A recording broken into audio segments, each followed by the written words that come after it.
სოფო სამი სიტყვით დაახასიათე თბილისი Open Air. თავისუფალი, მრავალფეროვანი, სოლიდარული. რა ასაკის არის ბრენდი? 2009 წელს დაიბადა. რა ტიპის ბრენდია თბილისი Open Air? ინდუსტრიული, შემოქმედებითი თუ კომერციული? შემოქმედებითი პირველ რიგში და ინდუსტრიულ და ცდილობს რომ იყოს ოდნავ კომერციული. რას ნიშნავს თავისუფლება როგორც ბრენდის მთავარი იდეა თბილისი Open Air-ისთვის? თავისუფლება სწორედ ის იდეა, რომ ჩვენ შეიძლება განსხვავდებოდეთ ადამიანები ერთმანეთისგან, შეიძლება ჩვენი რაღაცა ღირებულებებიც და პრინციპებიც განსხვავდებოდეს, მაგრამ თავისუფლება არის ის, რაზეც ყველას თანხმდებით, რომ არის ძალიან მნიშვნელოვანი და თბილისი Open Air მე მგონი აი ამ თავის დანიშნულებას ასრულებს ძალიან კარგად. მაშინ, როდესაც დიდი ბრენდები ეძებენ განსხვავებულობას, რას აკეთებს თბილისი Open Air, რომ იყოს განსხვავებული და უნიკალური?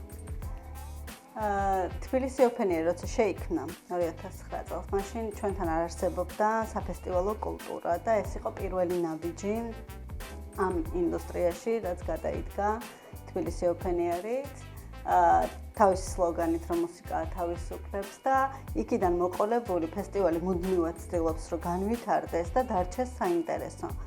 იმიტომ რომ ჩვენ აი ამ დროის განმავლობაში ძალიან ბევრი თაობა შეიცვალა და ის რომ აქტუალური იყო სხვადასხვა თაობებში და სხვადასხვა მუსიკალური ჟანრების მოყვარულისთვის არის მნიშვნელოვანი ის რომ უსმინო პირველ რიგში შენს მსმენელს, რომელიც ძალიან მრავალფეროვანია და მაქსიმალურად ეცადო რომ განვითარდე და მუდმივად რაღაცნაირად დაუწესო შენ თავს უფრო დიდი თამასი.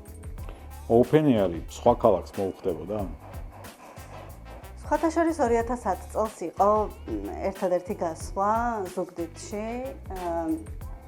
მაშინ მუსიკა თავისუფლებს გადაიქცა სლოგანად, რომ მუსიკა music breaks walls, ანუ კედლებს ანგრევს და საინტერესო გამოცდილება იყო, მაგრამ თბილისი Open Air თბილისი მე მგონი ძალიან ხდება და ამიტომ ვისურვებდი, რომ დარჩეს მუდმივად აქ. არის ვინმე ვისი ხილვად გსურთ სცენაზე, თუმცა ეს ჯერჯერობით შეუძლებელია. ეს ყოველს ბევრი ხალხია ხა ჩართული თბილისი Open Air-ზე და ყოველს თავისი საყვარელი არტისტი ყავს, ასე ვთქვათ. მე მაგალითად ძალიან ვისიამოვნებდი Radiohead-ი რომ მოვახერხოთ და ჩამოვიყვანოთ. ასევე ჩემთვის ძალიან საინტერესო იქნება მესევათეკის ნახვა თბილისი Open Air-ზე, იმიტომ მგონია რომ ძალიან მოხდება. ჩვენ ღირებულებას. თბილისი Open Air 2025-ის მთავარი სათქმელი ერთ სიტყვაში. სოლიდარობა. და ერთი ნებისმიერი რამ, რაც საქართველოს როგორც ბრენდს ყველაზე კარგად წარმოაჩენს, რა არის შენი აზრით? მრავალფეროვნება არის ის, რაც საქართველოს მუდმივად ახასიათებს და დღესაც ახასიათებს და ეს არის რაც მოდავიცოთ. სოფო თბილისი Open Air უფრო ფესტივალია თუ უფრო იდეა ჩამოყალიბდა ჯამში და ღირებულებითი ნაწილი როგორ გამოიყურება ამ თვალსაზრისით? თავისუფლად შემიძლია ვთქვა, რომ თბილისი Open Air არის იდეა და აი ამ იდეის გარშემო გაერთიანებული მუსიკალური ფესტივალი, რომელიც უფრო მეტია ვიდრე ფესტივალი. ღირებულებები რა არის მთავარი Open Air-ის? ღირებულებები არის თავისუფლება, მრავალფეროვნება, სოლიდარობა და აი სწორედ აი ამის გარშემო წლიდან წლამდე ვცდილობთ, რომ ეს იდეები შენარჩუნებული იყოს და რაც მთავარია აი ამ იდეების გარშემო არის გაერთიანებული სხვადასხვა თაობის ადამიანი, რომელიც ყოველწლიურად მე ძალიან მიყვარს მაგის თქმა, რომ თბილისი Open Air-ს რო ყავს გულშემატკივარი, ეგეთი გულშემატკივარი არ ვიცი. შეიძლება ეროვნულ ნაკრებს ყავს. ან ყავს. მესიჯები, რომელსაც ყოველწლიურად უშვებს საზოგადოებაში Open Air-ი, ავითარებს, ასე ვთქვათ, აი როგორ იცვლებოდა ეს მესიჯები წლების განმავლობაში?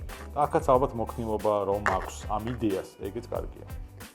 თავარი სლოგანი ასე ვთქვათ ფესტივალის თბილისი Open Air-ის არის, რომ მუსიკა თავისუფლებს და აი შემდეგ უკვე ყოველწლიურად რა გამოწვევების წინაშეც ვდგავართ. როგორც ლოკალურად, ისე გლობალურად ჩვენ ვცდილობთ, რომ ვიყოთ ადეკვატურები შესაბამისად. წლევანდელი ფესტივალის მთავარი გზავნილი არის სოლიდარული. ვირო ვიყოთ ფესტივალი, ჩვენ ფესტივალში ჩართული ადამიანები, ფესტივალის სტუმრები ერთმანეთისადმი ქართული მედიისადმი და ყველა იმ დაჩაგრული ადამიანის თუ კომუნის სადმი, რომელიც საჭიროებს ჩვენ მხარდაჭერას. ალბათ ჯამში ეგ თავისუფლება და ეგ მოქნილობა განაპირობებს იმ შემოქმედების რაოდენობასაც, რომელზეც საუბრობდი შენ. აბსოლუტურად და გულწრფელობა. მე მგონი, რომ ეს ერთ-ერთი მთავარი რამ არის, რაც ახასიათებს თბილისი ოპენ-ეირს, რომ არის გულწრფელი და აი ეს გულწრფელობა და მოქნილობა იძლევა იმის საშუალებას, რომ აი როგორც გვაქვს, შეიძლება რაღაცეებში განსხვავდებოდეთ ძალიან და არ შეთანხმებოდეთ ერთმანეთს, მაგრამ კონკრეტული მიმართულებით რაღაც გზავნილებზე ვიყოთ ერთმანეთს მხარდამჭერები. თბილისი ოპენ-ეირი არ არის მხოლოდ ფესტივალი, ამაზე ვილაპარაკეთ, მაგრამ როგორ გამოიყურება ის სხვა კუთხიდან? კუთხეს გულისხმობ ორს, ერთი მისი მსმენელები და მეორე მუსიკოსები. როგორ უყურებენ მას, როგორც პლატფორმას, არ ვიცი, როგორც ბრენდს, როგორც გამოხატვის საშუალებას, ანუ როგორ წარმოგიდგენია, რომ ის ჩანს ამ ორი სპექტრით, კი ბატონო. მუსიკოსების თვალსაზრისით, ადგილობრივი მუსიკოსებისთვის ეს არის ძალიან მნიშვნელოვანი პლატფორმა, სადაც შეუძლიათ, რომ აი ის, რასაც მთელი წლის განმავლობაში ქმნიან და უწყობენ თავიანთ ცხოვრებას, საშემსრულებლო თვალსაზრისით ეს გამოხატონ. იმიტომ რომ თბილისი ოპენ-ეირი არის ყველაზე დიდი მასშტაბური კულტურული მოვლენა, არა მარტო საქართველოში, არამედ მთლიანად ჩვენს რეგიონში და ამიტომ არტისტებისთვის ვიტყოდი, რომ ეს არის ალბათ თვითგამოხატვის საუკეთესო საშუალება. და მსმენელს რაც შეეხება, მსმენელისთვისაც გარკვეულწილად არის თვითგამოხატვის საუკეთესო საშუალება, იმიტომ რომ ბევრჯერ ვთქვი, რომ სხვადასხვა ასაკის და გაგების ადამიანი იკრიბება თბილისი ოპენ-ეირზე და ძალიან მნიშვნელოვანია ის, რომ ადამიანები მოდიან ფესტივალზე, ენახებიან ერთმანეთს და აი ეს თვითგამოხატვის ბარიერი არ არსებობს რა და აი ეს ყოველწლიური თვითგამოხატვა და თავისუფლად მოქმედება და თავისუფლების შეახქმა ალბათ მაქსიმალურად არის, რაც მსმენელს ასე ძალიან მოწონს, იმიტომ რომ მუსიკალურად სხვადასხვა ჟანრებს ვფარავთ როგორც წესი და ყოველს თავისი მიმართულება მოწონს, მაგრამ აი ეს რომ რაღაცა ერთმანეთს დაენახონ და გამოხატონ თავიანთი თავისეთები როგორც არიან, არის ძალიან მნიშვნელოვანი. ბრენდის ენაზეც მინდა ვილაპარაკოთ. ამ შემთხვევაში ვიზუალი სივრცე კომუნიკაციის ნაწილი ვახსენეთ ამ შემთხვევაში მუსიკა როგორ ირჩევთ, როგორ ინარჩუნებთ და როგორ განვითარდა ასე 2009-დან მოყოლებული საკმაოდ დიდი ხანია გასული. მე მიყვარს საუბარი 2009 წელზე, იმიტომ რომ ეს იყო პირველი მცდელობა, ესეთი რამდენიმე დღიანი მუსიკალური ფესტივალი ღიაცის ქვეშ შეგვექმნა და მიხარია რომ ამის მონაწილეობა და არ მავიწყდება ის პირველი ეფექტი რაც ჰქონდა ძველ იპოდრომზე პირველ თბილისი ოპენ-ეირს, ანუ ეს გაშლილი სივრცე და ფესტივალის ვიზუალური ჩვენება როგორც იყო, რაღაც საუკეთესო იყო რა, იმიტომ რომ მუსიკალურად ეგრე ძალიან არ დამახსოვრებია პირველი ფესტივალი, მაგრამ ეს ვიზუალური ეფექტი და აი პირველი შეგრძნება თავისუფლების და ის რომ ჩვენთანაც შეიძლება იყოს ძალიან მაგარი მუსიკალური ფესტივალი საქართველოში. აი მაგის აღქმა იყო ძალიან მნიშვნელოვანი. მაგ დროს შტაბ-ეჭვების მოხდენა უფრო მარტივი იყო ალბათ, დღეს უფრო გართულებულია. ნებისმიერი კუთხით, აი მუსიკალურადაც, ვიზუალურადაც უფრო რთული სამუშაოს გაწევა ალბათ ბოლო პერიოდში. რა თქმა უნდა. წლიდან წლამდე რა თქმა უნდა განსხვავდება ფესტივალის ვიზუალური მხარე, ანუ ვიზუალური ნაწილი, როგორ ესაუბრება ფესტივალი თავის უკვე ტრადიციულ მსმენელს და პოტენციურ სტუმარს. აი როგორც ფესტივალის მთავარ სათქმელთან დაკავშირებით იცვლება ხოლმე წლიდან წლამდე. ეგრე იცვლება ვიზუალური მხარეც რა, ანუ მაქსიმალურად ვცდილობთ, რომ ეს ადეკვატურობა შენარჩუნებული იყოს ფესტივალზე. იყო რამდენიმე წლის განმავლობაში, როდესაც რაღაცა უფრო მეტად მხიარული იყო თბილისი ოპენ-ეირი ვიზუალური თვალსაზრისით და გამოხატვის თვალსაზრისით ამ რაღაცა კომუნიკაციო ნაწილში, მაგრამ დღეს არის ისეთი, როგორიც უნდა იყოს და როგორი წელიც არის საქართველოსთვის. ჩვენ ვისაუბრეთ მსმენელებზე, აუდიტორიაზე, როგორ იყავს თბილისი Open Air-ს, მაგრამ როგორ ევოლუციონირდა ეს აუდიტორია, მაგაზე რამე დაკვირვება ხო არ გიწარმოებია? იცი, ძალიან საინტერესო გახდა. ანუ ისევ რომ დავიწყოთ, აი 2009 წელს მაგ დროს რაღაცნაირი მზაობა არსებობდა უკვე რა. იმ თაობაში, რომელიც მაშინ იწყებს აი ამ რაღაცა თავისუფლების აღქმას და დამოუკიდებელ ცხოვრებას და ასე შემდეგ. და აი მაქედან მოყოლებული წლიდან წლამდე, ანუ მსმენელის თვითგამოხატვის ხარისხი ძალიან გაზრდილია.